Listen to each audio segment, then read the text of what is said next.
रात के अंधेरे में गांव के सारे लोग सो रहे थे, लेकिन अर्जुन नींद से जाग उठा।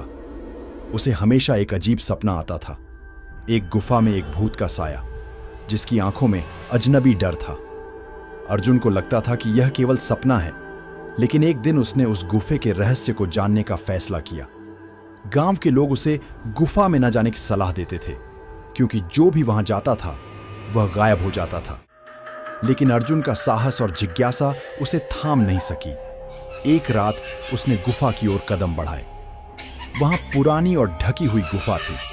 अर्जुन गुफा में घुसा और वहां का माहौल सर्द था। हवा ठंडी थी। गुफा के अंदर गहरा अंधकार था। अचानक एक खरखराती आवाज आई, तुम भी? अर्जुन डर के मारे कांपते हुए आवाज की दिशा में मुड़ा। वहां एक बूढ़ा, कमजोर और हड्डियों से कांपता हुआ भूत खड़ा था, जिसकी आंखों में अंधकार था और अर्जुन का प्रतिबिंब दिखाई दे रहा था। क्या तुम मेरे साथ मेरी आत्मा लेने आए हो?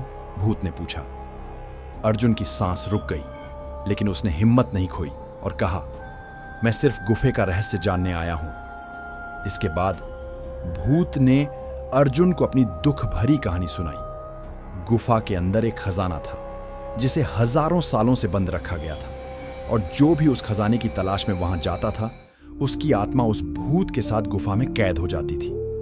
अर्जुन ने साहसिक कदम उठाते हुए भूत से कहा, मैं तुम्हें मुक्ति दूंगा अगर तुम मुझे गुफे का रहस्य बताओ। भूत ने अपनी आत्मा को मुक्त किया और गुफे में एक नई सुबह का सूरज उगा। अर्जुन गुफा से बाहर निकला, लेकिन उसके साथ नए ज्ञान और साहस का अनुभव था।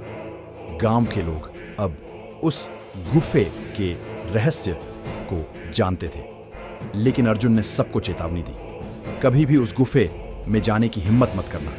उसका रहस्य जानने की कीमत बहुत बड़ी हो सकती है। गांव वाले अब गुफे से डरते थे और गुफा एक रहस्य के रूप में